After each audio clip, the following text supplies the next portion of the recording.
ഭൂമിയുടെ പോക്കുവരവ് ഉൾപ്പെടെ നടപടികൾ വേഗത്തിലാക്കി കിട്ടാനായിട്ട് വില്ലേജ് ഓഫീസിൽ നമുക്ക് സേവനങ്ങൾ തടസ്സപ്പെടുകയാണെങ്കിൽ, ഇപ്പോൾ ഭൂമിയെ സംബന്ധിച്ച് പറയുമ്പോൾ ആദ്യം നമ്മളിപ്പോൾ നോക്കുക, തിരുവനന്തപുരം സബ് രജിസ്ട്രാർ ഓഫീസിലെ ഒരു ആധാരം ഇപ്പോൾ നമ്മൾ കണ്ടു. അത് സെർച്ച് ചെയ്യുമ്പോൾ നമുക്ക് കിട്ടുകയാണ് 23/9/2024 രജിസ്റ്റർ ചെയ്തിട്ടുള്ള ഒരു ആധാരത്തെ സംബന്ധിക്കുന്ന വിവരം. അത് റിലീസിൽ വെരിഫൈ ലാൻഡ് ഡീറ്റെയിൽസ്, അതിൽ അതേ നമ്പർ ആധാരം 2256 അത് കൊടുക്കുമ്പോൾ എങ്ങനത്തായിരിക്കും അതിൻ്റെ സ്ഥിതി എന്ന് നോക്കാം. കിട്ടുന്നത് നോട്ട് പ്രോസസ്ഡ്, അതൊന്നും ചെയ്തിട്ടില്ല. 23/9/2024 രജിസ്റ്റർ ചെയ്ത് രജിസ്ട്രേഷൻ പോർട്ടലിൽ നിന്ന് പേൾ എന്ന് പറയുന്ന സോഫ്റ്റ്വെയറിൽ നിന്ന് അത് വില്ലേജ് ഓഫീസിലേക്ക് അത് കിട്ടി. Is available for viewing at village. കിട്ടിയ തീയതി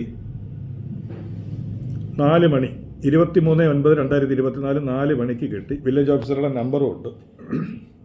ഒന്നും ചെയ്തിട്ടില്ല.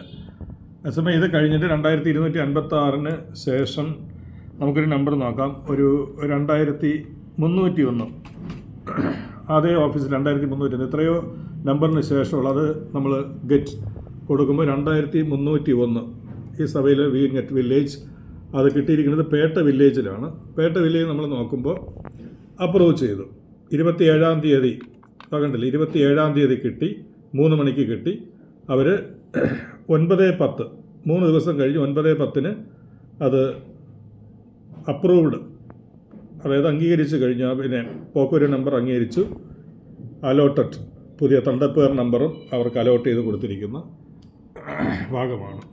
അടുത്ത ഒന്നുകൂടെ നമ്മൾ നോക്കുകയാണ്. 2302 നോക്കാം നമുക്ക്. 2302 ഗെറ്റ് 2302 കിട്ടി.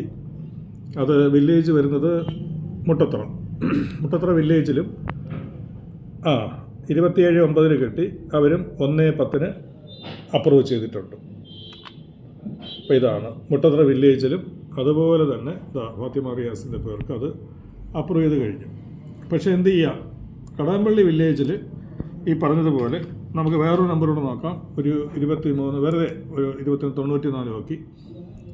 അതുപോലെ തന്നെ ഇവിടെ ഫോർവേഡഡ് എന്ന് പറയുന്നുണ്ട് 2094. പക്ഷേ 2 ഫോർവേഡ് 1 നോട്ട് പ്രോസസ്ഡ് ഇതാണ്. അപ്പോൾ ഇങ്ങനെ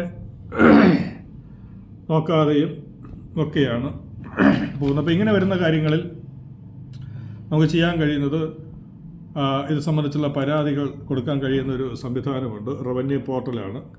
റവന്യൂ പോർട്ടലിൽ നമുക്കിതാണ് അതിൻ്റെ അഡ്രസ്സ് കണ്ടല്ലോ, LRD.kerala.gov.in കേരള ലാൻഡ് റവന്യൂൻ്റെ പോർട്ടലാണ്. അതിൽ ഇവിടെ കംപ്ലയിൻസ് എന്ന ആ ഭാഗത്ത് നമുക്ക് ഇതുപോലെ റവന്യൂ വകുപ്പിൻ്റെ കംപ്ലയിൻസ് പരാതി സമർപ്പണം ചെയ്യാവുന്നതാണ്. ജില്ല നമ്മുടെ ഇവിടെ വരുമ്പോൾ തിരുവനന്തപുരം നമ്മൾ സെലക്ട് ചെയ്ത് അത് കഴിഞ്ഞ് നമുക്ക് ആർക്കാണ് പരാതി നൽകേണ്ടത് അത് സംബന്ധിച്ച് എല്ലാം ഉണ്ട്. വില്ലേജ് ഓഫീസറാണെങ്കിൽ അങ്ങനെ അതങ്ങനെ. അപ്പോൾ ഉദ്യോഗസ്ഥൻ്റെ പേര്, തസ്തിക. അപ്പോൾ ഇങ്ങനെ ഈ പോർട്ടലിൽ ഒരുപക്ഷെ അങ്ങനെ കാര്യങ്ങൾ ചെയ്യാൻ വേണ്ടി കഴിയുന്നില്ല എന്ന് വരികയാണെങ്കിൽ നമ്മൾ നേരെ ലാൻഡ് റവന്യൂ കമ്മീഷണറുടെ ഇതിലേക്ക്, അതായത് നമ്മുടെ ഈ ഒരു നമ്പറുണ്ട് 047123222830 ലാൻഡ് റവന്യൂ കമ്മീഷണർ.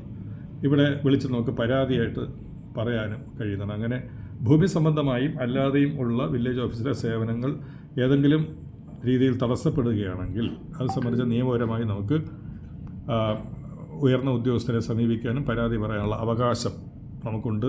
ഈ നമ്പറിലേക്ക് നമുക്ക് വിളിക്കാൻ കഴിയും.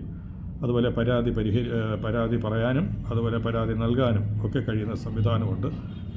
കടകംപള്ളി വില്ലേജ് ഓഫീസ് ഉൾപ്പെടെ ഏത് വില്ലേജ് ഓഫീസിലായിരുന്നാലും നമുക്ക് സേവനങ്ങൾ തടസ്സപ്പെടുകയാണെങ്കിൽ ഈ നമ്പറിലേക്ക് അറിയിക്കാൻ കഴിയുന്നതാണ്.